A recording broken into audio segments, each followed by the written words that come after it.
Astaghfirullah. Assalamualaikum warahmatullahi wabarakatuh.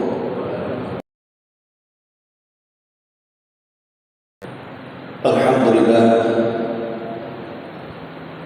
wassalatu wassalamu ala Rasulillah wa ala alihi wa sahbihi wa mawala wa la hawla wa la quwwata illa billahi wa ba'd. Alhamdulillah, segala puja dan puji hanya milik Allah Subhanahu wa taala. Salawat dan salam kita hadiahkan kepada Rasul kita Nabi besar Muhammad sallallahu alaihi wa ala alihi wasallam.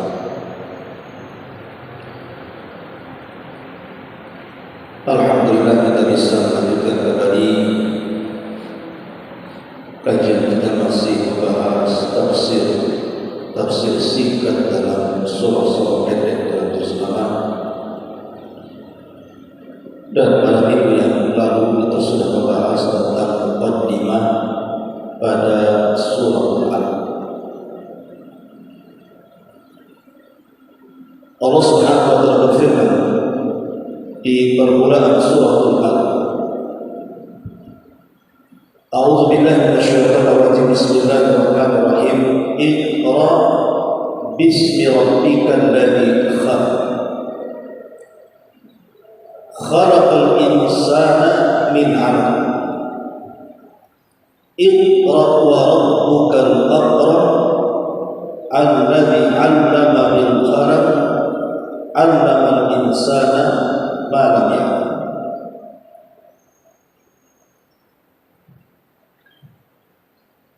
Ayat-ayat ini 1-5 dalam surah Al-Alaq adalah ayat yang pertama kali turun kepada Nabi sallallahu alaihi wasallam secara ijma' kesepakatan ulama. Makanya ada istilah para ulama sejarah itu nubbi'a bil 'alaq. Nabi diangkat menjadi nabi dengan turunnya surah Al-Alaq. Maksudnya 1-5. Kita tidak hendak menjelaskan tentang asbab nuzulnya karena ini sudah saya ceritakan pada minggu yang lalu. Kita masuk pada tafsir. Di sini Allah Subhanahu wa taala mengatakan iqra, baca. Baca wahai Muhammad. Bismi rabbikal ladzi khalaq. Dengan menyebut nama Rabbmu yang telah menciptakan. Kalimat Iqra ini adalah kalimat yang menunjukkan tentang keagungan ilmu. Bahwa Nabi SAW diperintahkan Allah Subhanahu wa taala untuk belajar. Makanya kalimat yang pertama kali disuruh baca. Karena baca itu adalah alat ilmu. Orang kalau banyak membaca, maka banyak pengetahuan tentang ilmu. Dan Allah Subhanahu wa taala menyebutkan dalam Al-Qur'an, tidak ada Allah Subhanahu wa taala mengajarkan Nabi sallallahu alaihi wasallam untuk meminta kepada dia yang lebih banyak dibandingkan Allah memerintahkan Rasul untuk meminta pengetahuan kepada Allah Subhanahu wa taala. Dan itu dijelaskan dalam Al-Quran, Rabbi zidni ilma. Ya Allah, tambahkan kepadaku ilmu pengetahuan. Kalau Nabi SAW saja diperintahkan Allah Subhanahu wa taala, wa qur rabbi zidni ilma, katakan ya Muhammad, ya Rabb, tambahkan kepadaku ilmu pengetahuan, maka harusnya kita juga demikian, meminta kepada Allah Subhanahu wa taala untuk senantiasa ditambah pengetahuan kita. Karena hanya dengan ilmu itulah orang bisa membedakan mana hak, mana batil, mana yang baik, mana yang tidak baik, mana yang ikhlas, mana yang tidak ikhlas. Karena kalau orang jahil tidak paham. Dari sini Allah Subhanahu wa taala mengangkat derajat orang-orang yang berilmu dibandingkan orang-orang yang tidak berilmu. Allah Subhanahu wa taala berfirman, yarfa'illahu alladhina amanu minkum walladzina utul ilma darajat.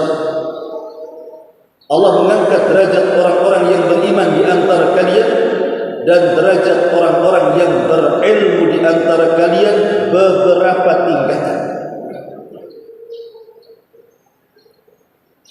Contoh saja umpamanya di zaman Amirul Mukminin Umar bin Khattab. Ketika Umar bin Khattab radhiyallahu anhu dikunjungi oleh Gubernur Mekah, maka Umar bin Khattab radhiyallahu anhu bertanya kepada Gubernur Mekah itu, siapa yang menjadi wakilmu di Mekah? Kenapa kau tinggalkan Mekah?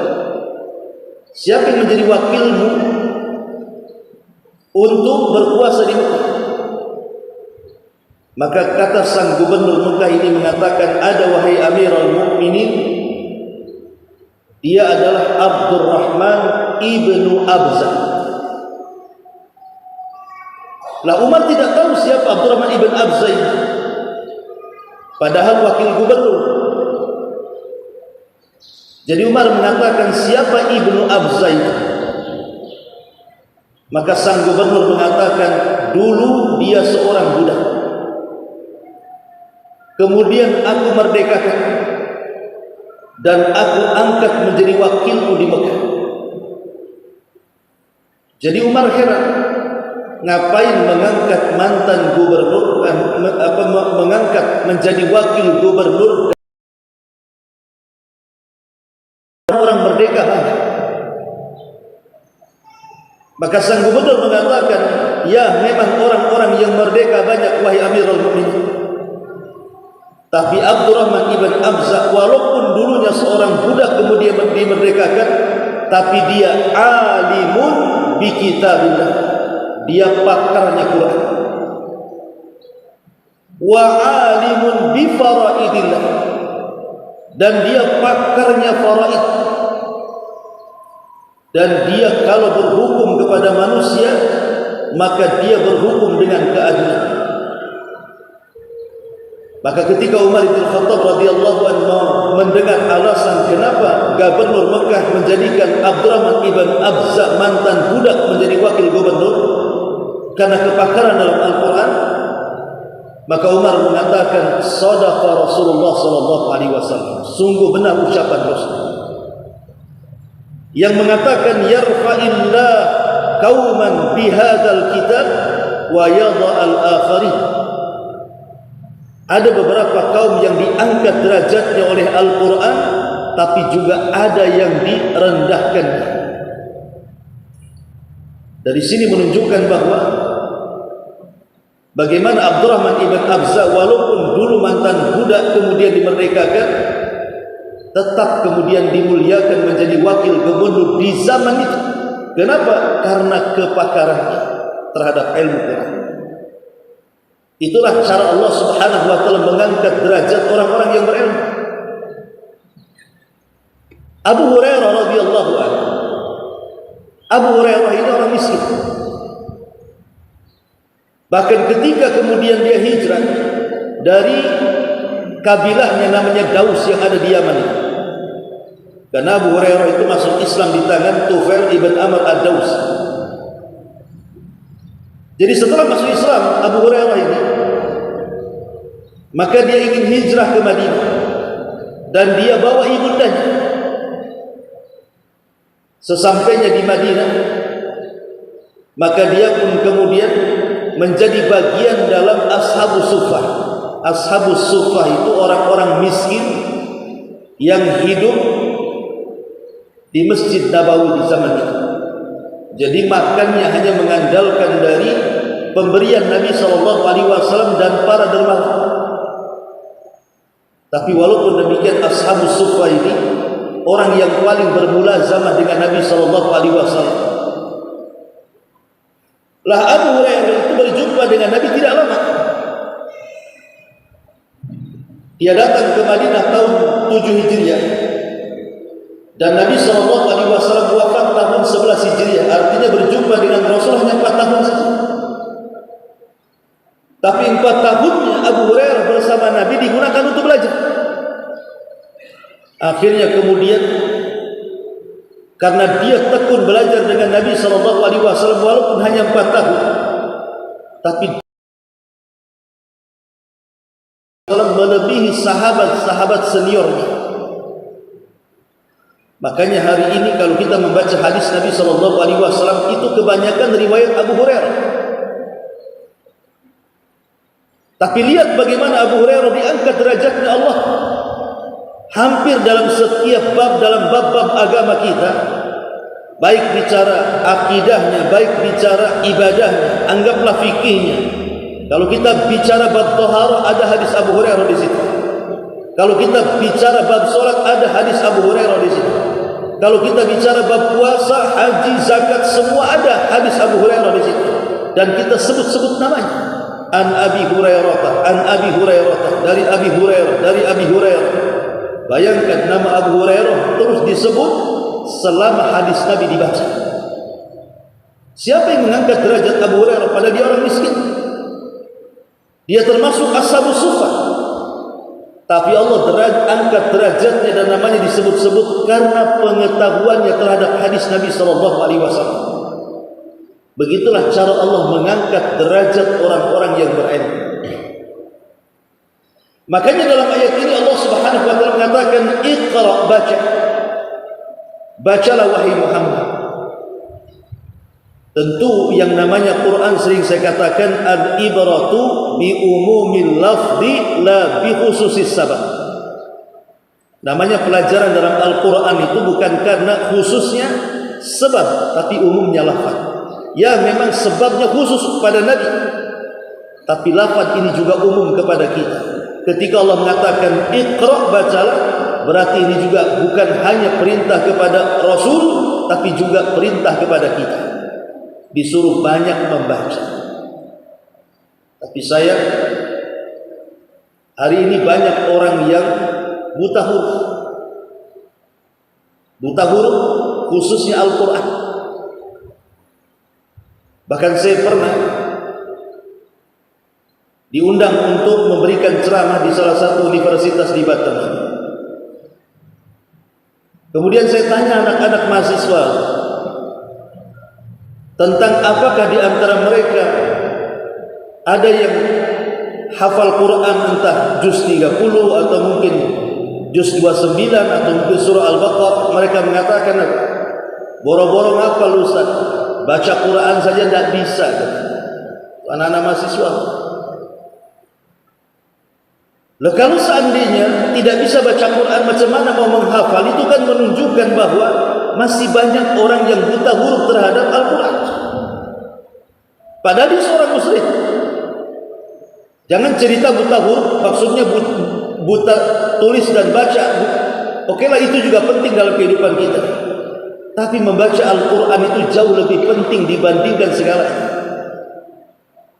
Karena bagaimana orang dapat hidayah kalau dia tidak bisa baca Quran? Kan Quran itu kan identitas kita kaum muslim. Ma'asyiral muslimin yang dimuliakan Allah Azza wa Jalla, Iqra bismi rabbikal ladzi khalaq.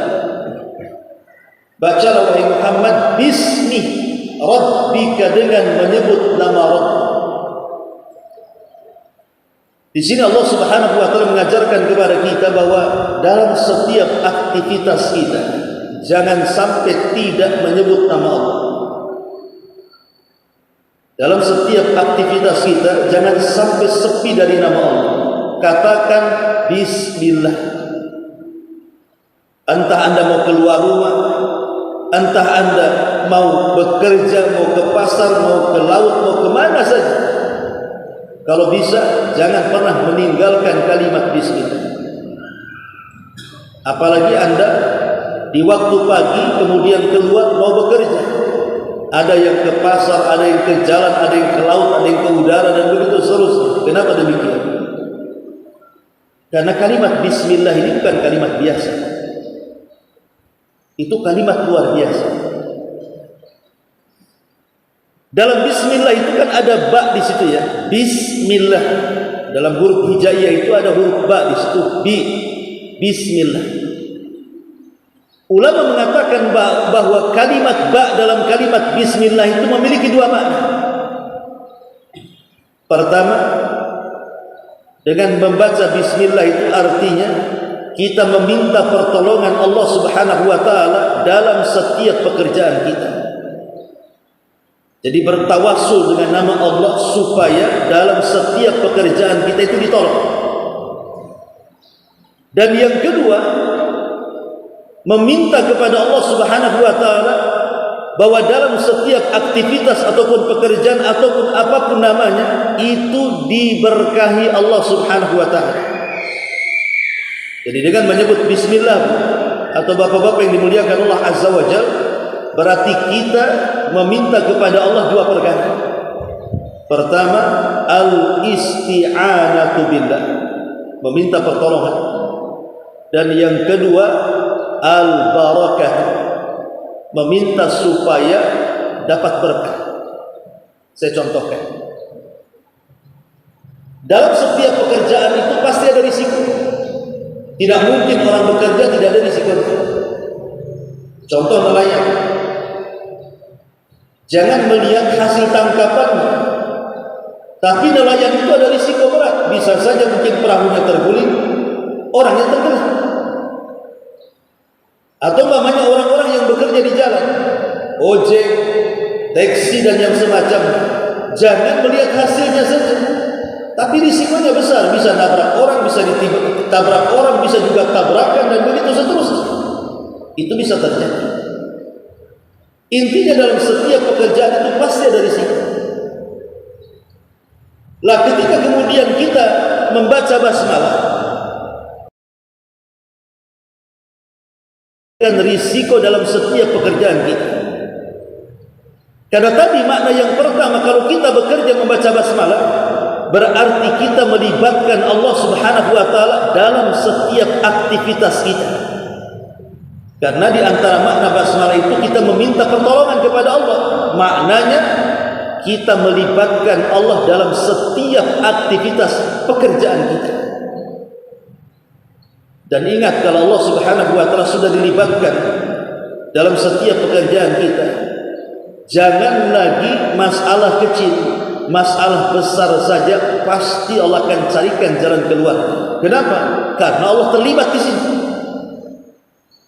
Tapi kalau seandainya kita tidak libatkan Allah dalam setiap pekerjaan kita, kita tidak mendapatkan pertolongan Allah.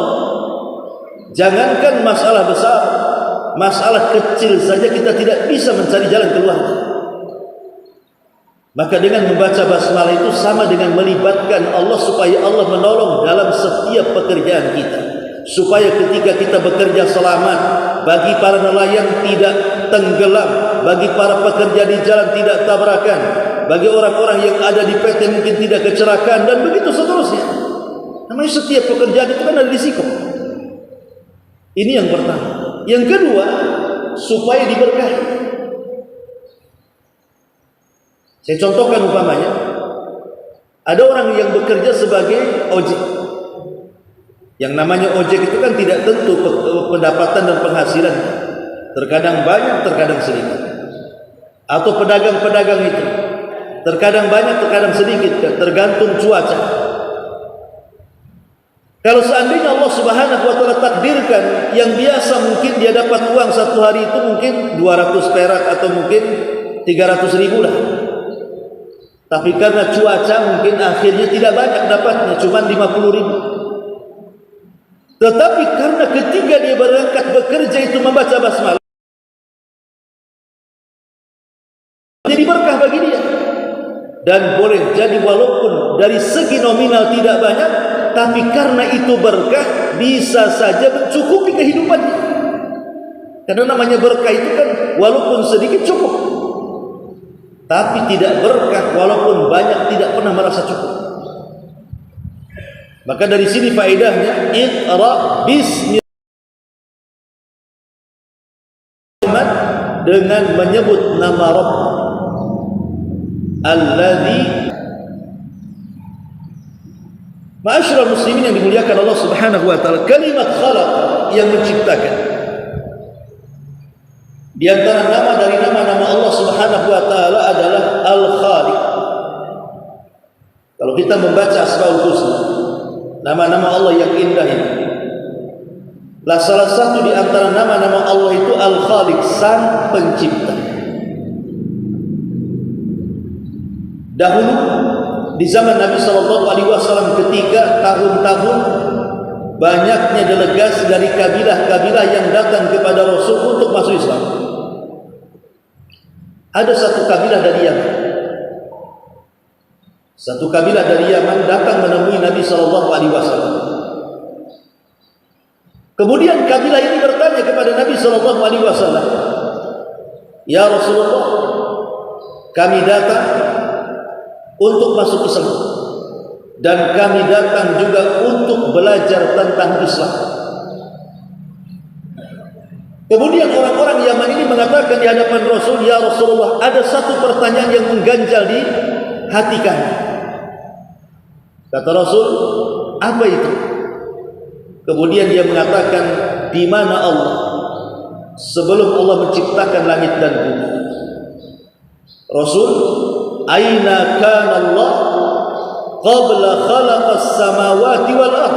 Rasul, di mana Allah sebelum Allah menciptakan segala sesuatu yang ada di alam semesta ini? Sebelum Allah menciptakan langit, sebelum Allah menciptakan bumi, sebelum Allah menciptakan satu pun di antara makhluknya, di mana Allah?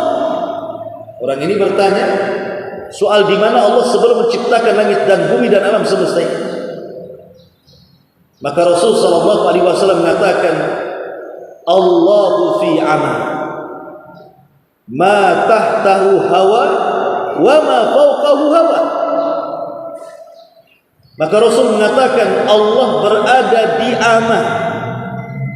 Ama itu apa? Sesuatu yang atas dan bawahnya tidak ada udara. Karena belum ada makhluk yang menciptakannya. Dalam riwayat, maksud ama adalah Allah sudah ada sebelum makhluk-makhluknya yang lain ada. Allah sudah ada. Dan ketika itu tidak ada bersama Allah selain daripada Allah itu sendiri. Artinya tidak ada makhluk selain daripada Sang Khalik, Sang Pencipta alam semesta. Baru kemudian Allah Subhanahu wa taala pertama kali menciptakan dari makhluknya adalah Arsy. Itulah makhluk pertama yang Allah ciptakanlah Arsy. Kemudian setelah Arsy Allah ciptakan air. Kemudian setelah Allah ciptakan air dan Arsy-nya Allah di bawah air, di atas air, baru Allah ciptakan Al-Lauh wal Qalam, pena dan juga papan Lauhil Mahfuz. Kata para ulama, inilah 4 makhluk yang pertama-tama dicipta Allah. Arsy, kemudian air, kemudian pena, kemudian papan Lauhil Mahfuz.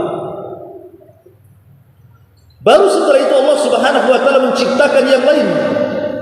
Menciptakan langit, menciptakan bumi, menciptakan isi keduanya. Baru setelah itu Allah Subhanahu wa taala menciptakan segala sesuatu yang dikehendakinya, termasuk makhluk yang berakal. Mulai dari malaikat, kemudian jin, kemudian manusia. Itulah yang kemudian Allah mengatakan, "Iqra wa rabbukal akram."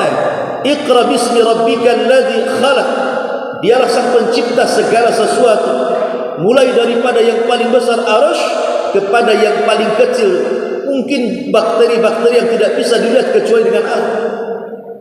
Tapi kita yakin bahwa tidak ada yang menciptakan di alam semesta ini kecuali Allah Subhanahu wa taala. Maka siapapun yang berkeyakinan ada pencipta selain Allah, maka dia telah mensyirikatkan Allah dalam bab rububiyah. Kemudian Allah Subhanahu wa taala mengatakan, "Iqra bismi rabbikal ladzi khalaq, khalaqal insana min 'alaq." Dialah yang menciptakan manusia dari alaq. Alaq itu apa? segumpal darah yang menempel di rahim. Itulah disebut alaq. Kalau kita mengacu kepada hadis Abdullah ibn Mas'ud radhiyallahu anhu yang ketika menceritakan soal penciptaan manusia di alam rahim, kita tahu bahwa kita ini diciptakan dari awalnya segumpal sperma selama 40 hari. Kemudian setelah 40 hari berubah segumpal sperma itu menjadi segumpal darah. 40 hari juga lamanya. Kemudian setelah 40 hari kedua, dari segumpal darah menjadi segumpal daging. Artinya sudah membentuk manusia. Jadi kalau kita melihat rangkaian-rangkaian penciptaan manusia itu dimulai dari segumpal sperma 40 hari, segumpal darah 40 hari, baru segumpal daging, barulah setelah 4 bulan ditiupkan ruh. Pertanyaannya, kenapa dalam surah Al-Alaq ini tidak disebutkan segumpal sperma, langsung menyebutkan segumpal darah? Harusnya kan bukan alaq dulu, tetapi nutfah dulu, baru alaq. Nutfah, alaq, mudghah. Nah, begitulah bahasa Arab. Sperma, darah, daging. Tetapi di sini tidak disebutkan kalimat sperma, langsung ke darah. Bukankah penciptaan manusia itu dari sperma itu baru darah? Kenapa Allah mengatakan hanya menyebutkan darah yang menempel di rahim? Maka ulama tafsir mengatakan sebenarnya ayat ini tidak hendak memerinci soal bagaimana penciptaan manusia. Kenapa? Karena ini ayat permulaan. Ayat permulaan itu artinya Allah hendak mengajarkan Nabi tidak langsung yang berat-berat, tetapi Allah hendak mengajarkan Nabi itu yang ringan-ringan dulu. Makanya kemudian cara kita mengajar pun jangan langsung kasih yang berat-berat kepada orang yang kita ajari itu, yang ringan-ringan dulu. Umpamanya orang ngajari Quran, langsung kemudian disodorkan Quran suruh dibaca, ya tidak bisa lah kan begitu. Diajari dari Iqra dulu. Nanti kalau sudah selesai berapa jilid Iqra, baru kemudian ke Quran sedikit-sedikit, nanti belajar tajwidnya, tahsinnya, makharijul hurufnya, dan begitu seterusnya kan. Tidak langsung main berat kan? Lah Allah juga sama. Ketika mengajarkan Rasul itu yang ringan-ringan dulu. Tidak dirinci dulu bahwa penciptaan manusia itu harus dari ini berakhir dengan ini, tidak. Tapi hanya sebagian yang diberitahu. Ini yang pertama. Yang kedua, kenapa Allah tidak menyebut kalimat sperma dan langsung menyebut darah yang menempel di rahim? Karena umumnya seorang wanita kalau sudah hamil dan lebih dari 40 hari itu akan jarang keguguran. Jadi yang rentan keguguran seorang wanita saat hamil itu adalah ketika yang ada di rahimnya itu masih segumpal sperma. Jadi kalau masih 40 hari dari kehamilan, maka seorang wanita itu rentan keguguran. Makanya kalau pertama kali kemudian seorang wanita mengecek gitu kan dengan alat tertentu untuk mengetahui kehamilan, kemudian tahu dia hamil dan usianya baru 1 hari sampai 40 hari, maka harus betul-betul dijaga, karena itu rentan keguguran. Baru setelah 40 hari kedua dari sperma menjadi darah yang menempel di rahim, lah ini rata-rata jarang keguguran. Kecuali digugurkan ya, maksudnya karena sudah nempel di rahim masalahnya, sudah jadi cikal bakal manusia. Dari situ Allah Subhanahu wa taala tidak menyebutkan kalimat sperma, tapi Allah menyebutkan kalimat darah yang menempel di rahim. Karena umumnya kalau seorang wanita hamil dan sudah menjadi darah yang menempel di rahim itu jarang kegugurannya, pasti jadi. Dan itulah cikal bakal manusia. Di sini Allah katakan min alaq, itu faedah. Alladzi khalaqal insana min alaq. Kemudian Allah Subhanahu wa taala mengatakan, "Iqra wa rabbukal akram." Bacalah wahai Muhammad, dan Rabbmu adalah zat yang maha akram. Akram itu dari kalimat pemberian. Mungkin bahasa kitanya dermawan. Jadi Allah itu zat yang maha pemberi, dermawan kepada hamba-hamba. Saking dermawannya Allah Subhanahu wa taala, terkadang Allah Subhanahu wa taala memberi sesuatu kepada hamba itu tanpa pandang bulu. Apakah hamba itu taat melakukan perintah dan menjauhi larangan, ataukah hamba itu tidak taat dan justru terjerumus kepada larangan? Tetap Allah kasih. Makanya kita lihat, ketika Allah memberikan nikmat-nikmatnya kepada makhluknya, bukan hanya orang beriman, orang kafir pun diberi.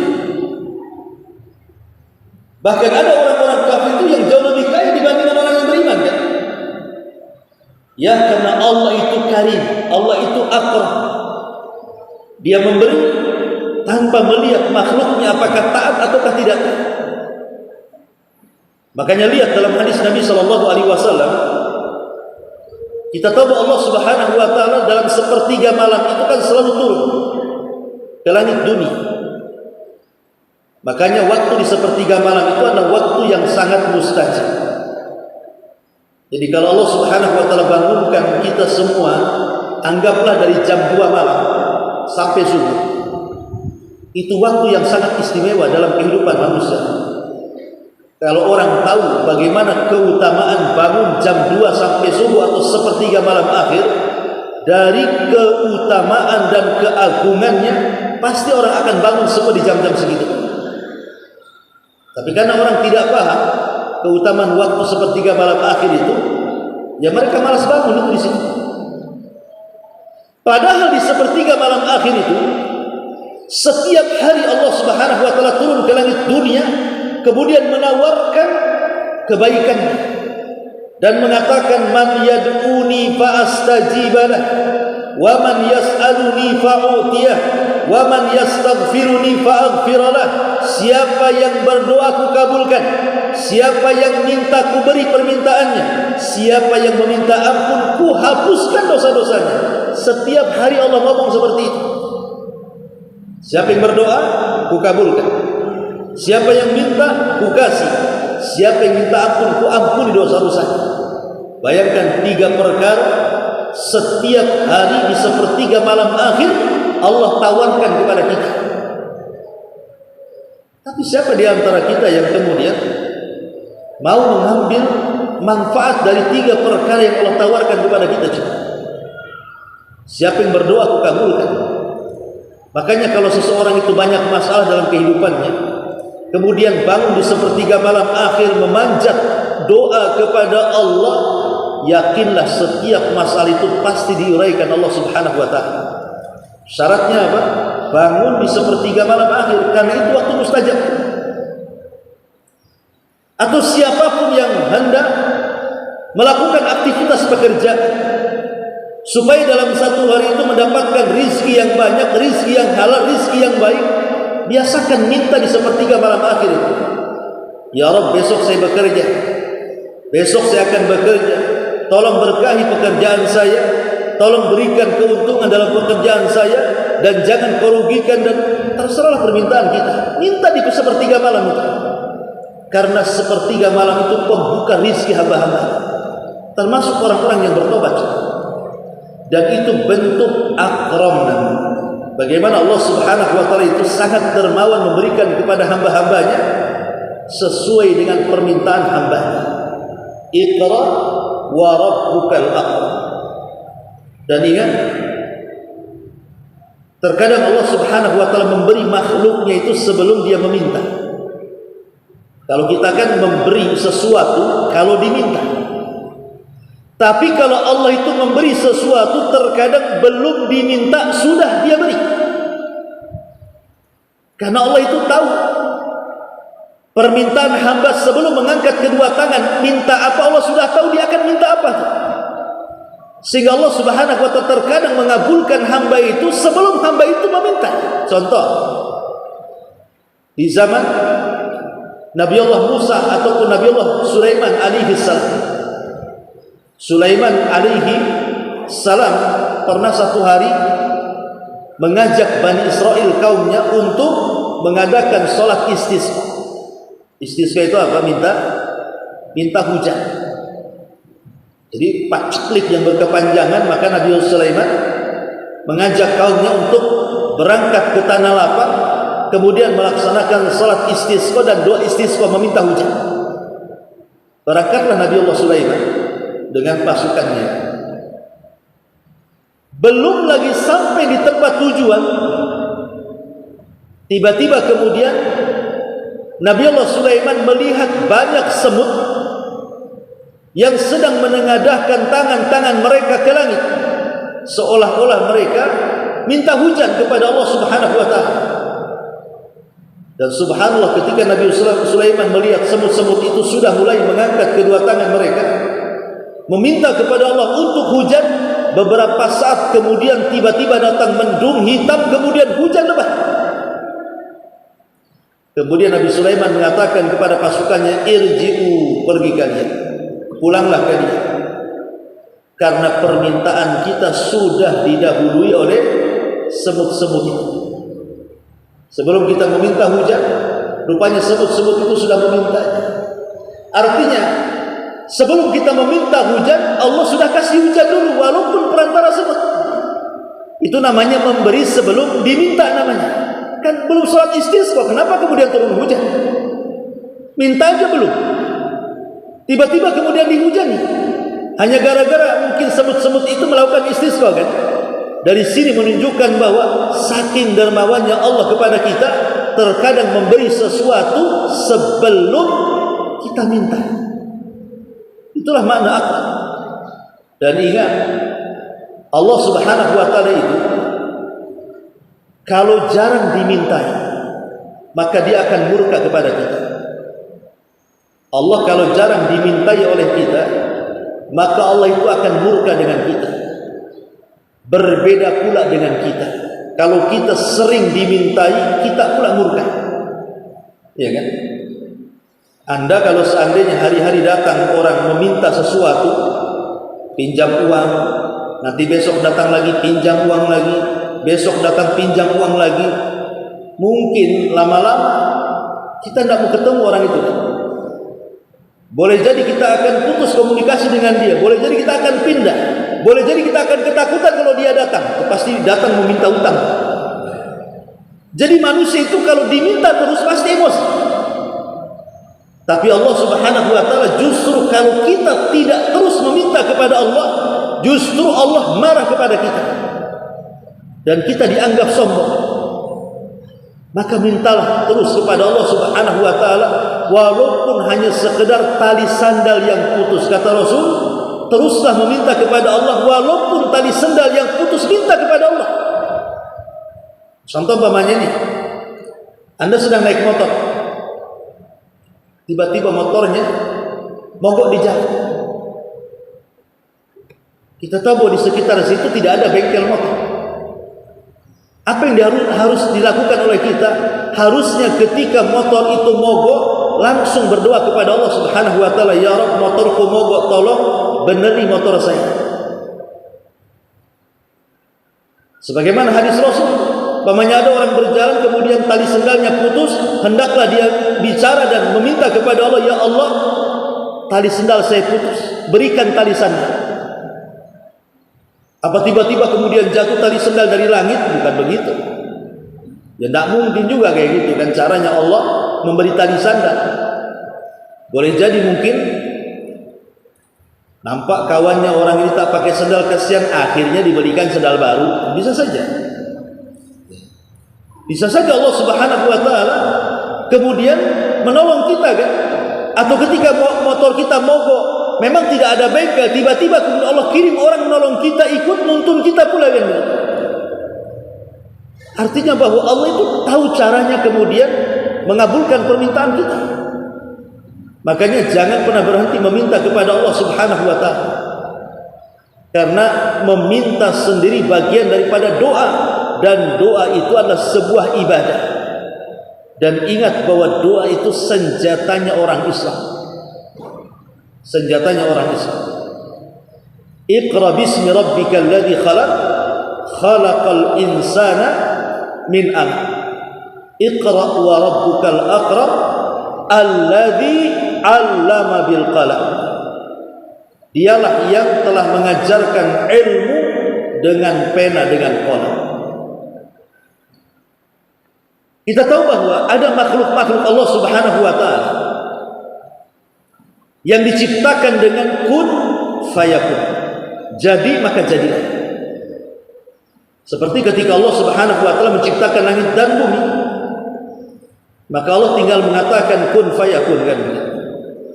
Walaupun dalam prosesnya 6 hari. Tapi ada makhluk itu yang diciptakan dengan langsung oleh Allah sendiri, dengan tangan Allah Subhanahu wa taala. Dan itu ada apa? Makhluk yang diciptakan Allah dengan tangan. Pertama qalam. Yang kedua surga Aden. Yang ketiga papan Taurat. Papan Tauratnya Nabi Musa. Pertama qalam. Yang kedua kemudian surga Aden. Yang ketiga papan Taurat, dan yang keempat Nabi Adam. Nabi Adam itu dibentuk langsung oleh Allah Azza wa Jalla. Inilah 4 makhluk yang langsung dibentuk Allah dengan tangan. Lah salah satunya adalah al-qalam, pena. Pena itu walaupun mungkin kecil, pena kan kecil kan, paling segede telunjuk kan, paling gede ini pena. Memang dia kecil. Tetapi jangan melihat kecilnya sebuah pena, tapi lihat manfaat pena itu luar biasa. Kalaulah bukan karena Allah kemudian pena, tentu kita tidak akan mengenal hadis-hadis Nabi SAW. Karena kita membaca hadis Nabi itu kan dari tulisan yang dibukukan para ulama, yang dicatat oleh mereka. Kalaulah bukan karena pena, dan sebelumnya bukan karena Allah Subhanahu wa taala, tentu kita tidak bisa membaca Al-Quran. Karena Quran itu kan dalam bentuk tulisan, dan tulisan itu ditulis oleh pena. Lihat bagaimana pena ini luar biasa manfaatnya, kan? Dengan pena ini terbentanglah segala pengetahuan, baik urusan dunia ataupun akhirat. Kalau bukan karena Allah kemudian pena, mungkin kita sudah jahil, mungkin kita sudah bodoh, karena apa yang mau dibaca tidak ada yang ditulis. Maka pena ini penting. Pena itu sangat penting dalam kehidupan kita. Karena hanya dengan pena inilah ilmu bisa diikat. Tanpa pena ilmu tidak bisa diikat. Tanpa pena, contoh namanya anda ini, antum-antum yang ada di sini, dengerin kajian dari tadi awal ba'da subuh sampai sekarang. Kemudian setelah kajian saya tanya satu-satu apa yang sudah saya uraikan dari awal sampai akhir. Boleh jadi mungkin yang ingat yang ujungnya saja, kan? Yang akhirnya sudah lewat tuh. Ngomong apa tadi Ustaz itu? Kenapa? Karena tidak dicatat. Paling yang ingat, oh iya tadi Ustaz ngomong begini. Ya, yang ditangkap otaknya saja yang dia ingat, kan? Dia tidak bisa rinci menjawabnya.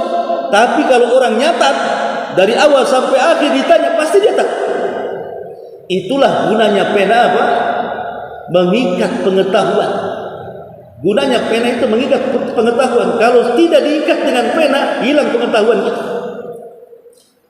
Ma'asyiral muslimin yang dimuliakan Allah Azza wa Jalla, dia ada orang-orang yang diberikan kecerdasan oleh Allah Subhanahu wa taala, rekaman yang kuat. Contohnya umpamanya Imam Bukhari. Imam Bukhari kalau dia hadir di majelis ta'lim, ya memang tanpa ada buku dan pena, tapi apa yang disampaikan gurunya terekam dalam akalnya, kemudian dia pulang ambil pena, kemudian ditulis lagi persis seperti yang dikatakan gurunya di majelis ta'lim. Ada orang-orang yang Allah berikan kecerdasan dan memorinya kuat, kan? Tapi saya kira antum tidak seperti Imam Bukhari. Boleh jadi umpamanya nongkrong sebentar di sini, pulang ngomong apa tadi Ustaz itu. Dari sinilah kemudian Allah mengatakan perlunya dalam mencatat segala sesuatu dari pengetahuan baik berurusan agama ataupun dunia supaya terikat ilmu. Makanya Allah singgung di sini. Iqra bismi rabbikal ladzi khalaq, khalaqal insana min 'alaq, iqra wa rabbukal akram alladzi 'allama bil qalam. Kemudian Allah tutup, 'allamal insana ma lam ya'lam.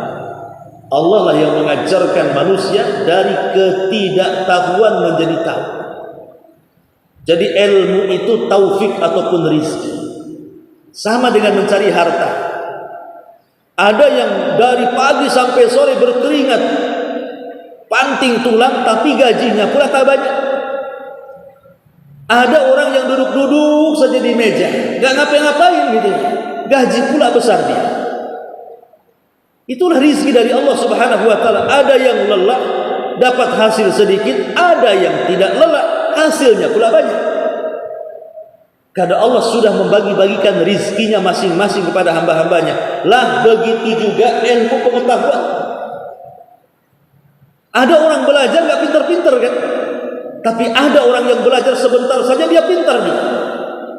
Kenapa? Karena taufik dari Allah Subhanahu wa ta'ala, tergantung niat. Maka siapapun yang mencari ilmu pengetahuan dan diniatkan sebuah kebaikan, pasti Allah berikan kecerdasan dia. Berdasarkan hadis Nabi SAW, man yuridillahu khairan yufaqihu fiddin. Siapa yang menghendaki sebuah kebaikan dalam kehidupannya, Allah akan cerdaskan otaknya. Artinya niat belajar itu memang untuk memperbaiki diri, dengan cara berniat mengangkat kejahilan dari diri kita. Kemudian yang kedua, niatkan untuk mengangkat kejahilan dari orang lain, alias mendakwahkan ilmu itu kepada manusia. Kalau mencari ilmu seperti itu pasti cerdas. Pertama, niatkan bahwa dengan mencari ilmu itu mengangkat kejahilan kita. Yang kedua, kita niatkan dengan mencari ilmu juga mengangkat kejahilan orang. Kalau dua perkara ini ditanamkan pada para thalabatul ilmi, pasti cerdas. Karena kalau sudah niat mengangkat kejahilan kan artinya kan serius dia mencari ilmu. Jangan sampai dia bodoh. Dan ketika disampaikan kepada orang, tentu tidak hanya sekedar menyampaikan bahwa pengetahuan yang ia miliki itu harus betul-betul sebuah pengetahuan supaya tidak salah dalam penyampaian. Ma'asyiral muslimin yang dimuliakan Allah Azza wa Jalla, intinya bahwa ilmu itu anugerah dari Allah Subhanahu wa ta'ala. Dan ingat bahwa Nabi Adam dimuliakan dari para malaikat itu dengan ilmu. Nabi Adam dimuliakan oleh para malaikat sampai malaikat sujud kepada Adam itu bukan karena fisik Adam, tidak, tapi karena pengetahuan Adam. Dan itu disebutkan kan dalam surah Al-Baqarah. Ketika Allah Subhanahu wa ta'ala berfirman soal kisah Adam alaihi salatu wassalam, wa 'allama Adam al-asma'a kullaha thumma aradahum 'ala al-malaikati faqala anbi'uhum bi asma'ihim ila akhir al-ayat. Panjang ayat. Ketika Allah Subhanahu wa ta'ala ajarkan Adam itu banyak pengetahuan tentang nama-nama. Para ulama tafsir mengatakan apa yang dimaksud nama-nama di sini? Maksudnya Adam itu diajarkan oleh Allah bahasa yang akan diucapkan oleh seluruh kaumnya, seluruh umatnya dan seluruh keturunannya. Jadi kalau Adam ini, Nabi Adam hidup di Batam, ngomong sama orang Melayu, Adam bisa bahasa Melayu. Kemudian Nabi Adam safar ke Jawa, ketemu orang Jawa, dia bisa ngomong Jawa.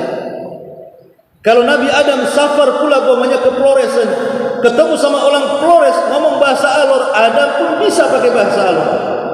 Kalau dia terbang kemudian ke Inggris, ketemu orang Inggris, maka Adam bisa bahasa Inggris. Sebutkan semua bahasa di dunia, Adam tahu itu maksudnya. Itu yang dimaksud wa 'allama Adam al-asma'a kullah. Jadi Adam diajarkan semua bahasa yang kelak akan diucapkan oleh seluruh keturunannya sampai kiamat. Dan itu tidak diajarkan Allah kepada malaikat. Makanya ketika Allah memanggil malaikat dan mengatakan ambiuni bi asma'i haula, hei para malaikat, kalau engkau lebih cerdas daripada Adam, sebutkan nama-nama bahasa tertentu. Maka malaikat tidak sanggup dan mengatakan, la ilma lana illa ma 'allamtana. Kami tidak punya pengetahuan kecuali yang kau ajarkan saja ya Allah. Dari situ Allah unggulkan pengetahuan Adam dibandingkan para malaikat. Dari sini kata para ulama, inilah kenapa Adam diunggulkan dan lebih mulia dibandingkan para malaikat, karena Adam diserahi Allah pengetahuan yang tidak diberikan kepada para malaikat. Berarti ilmu itulah yang menjadikan Adam lebih mulia dibandingkan para malaikat. Makanya teruslah belajar membaca, belajar membaca. Ya, kalau seandainya kita ini sebagai orang tua sudah telat, jangan pula sampai keturunan kita, anak cucu kita ini sama pula seperti kita. Karena ilmu pengetahuan agama dan dunia itu senantiasa berkembang.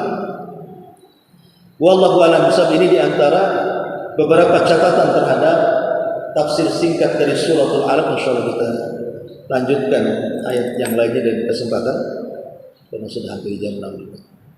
Sebelum saya tutup, silakan kita buat tanya jawab dulu. Dari 5-10 menit kalau ada yang mau bertanya, silakan.